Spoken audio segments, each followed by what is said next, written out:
Hi friends, it's story time. The Little Match Girl.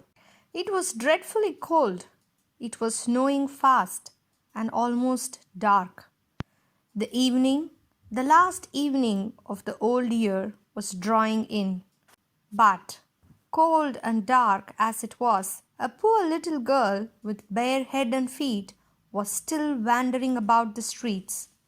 When she left her home, she had slippers on, but they were much too large for her.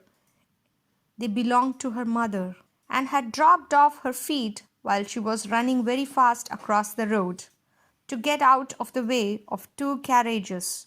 One of the slippers was not to be found.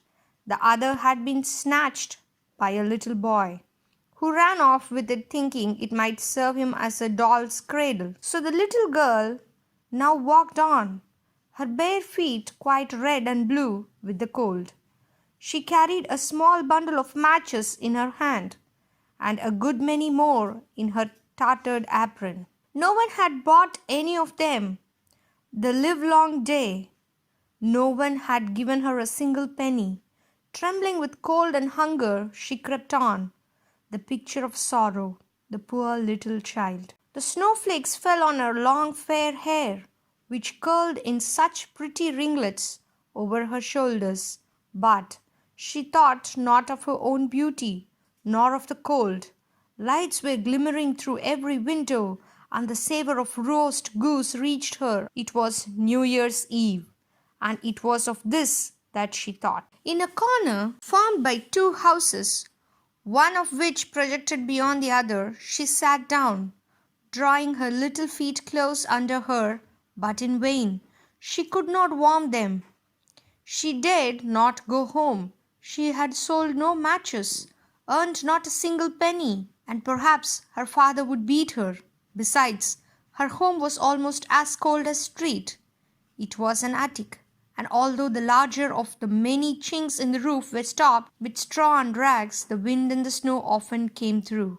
Her hands were nearly dead with cold. One little match from her bundle would warm them, perhaps, if she dared light it.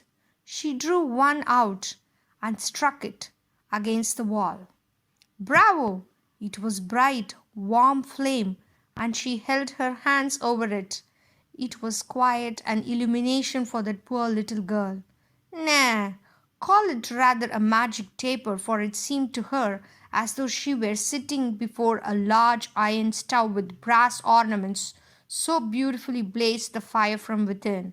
The child stretched out her feet to warm them also. Alas, in an instant the flame had died away. A second match was struck against the wall. It kindled and blazed, and wherever its light fell, the wall became transparent as a veil.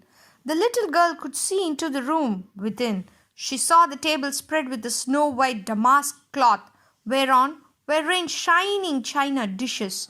The roast goose, stuffed with apples and dried plums, stood at one end, smoking hot, and which was pleasantest of all to see, the goose, with knife and fork still arranged properly, jumped down from the dish and waddled along the floor right up to the poor child. Then the match went out, and only the thick hard wall was beside her.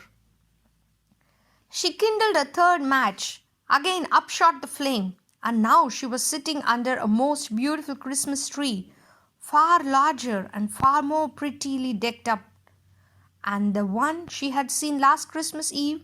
Through the glass doors of the rich merchant's house, hundreds of wax tapers lighted up the green branches, and tiny painted figures, such as she had seen in the shop windows, looked down from the tree upon her. The child stretched out her hand towards them in delight, and in that moment the light of the match was quenched. Still, however, the Christmas candles burned higher and higher. She beheld them beaming like stars in heaven. One of them fell, the light streaming behind it like a long fairy tale. Now someone is dying, said the little girl softly, for she had been told by her old grandmother, the only person who had ever been kind to her, and who was now dead, that whenever a star falls, an immortal spirit returns to God who gave it. She struck yet another match against the wall. It flamed up, and surrounded by its light appeared before her that same dear grandmother, gentle and loving always, but bright and happy as she had never looked during her lifetime. "Grandmother!" exclaimed the child.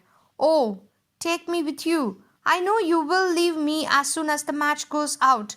You will vanish like the warm fire in the stove, like the splendid New Year's feast, like the beautiful large Christmas tree."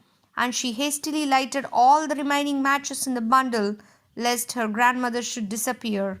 And the matches burned with such a blaze of splendor that noonday could scarcely have been brighter.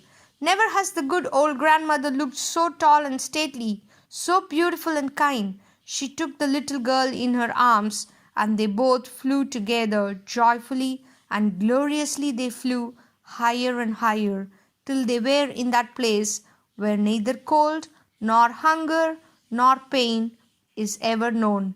They were in paradise. But in the cold morning hour, crouching in the corner of the wall, the poor little girl was found, her cheeks glowing, her lips smiling, frozen to death on the last night of the old year.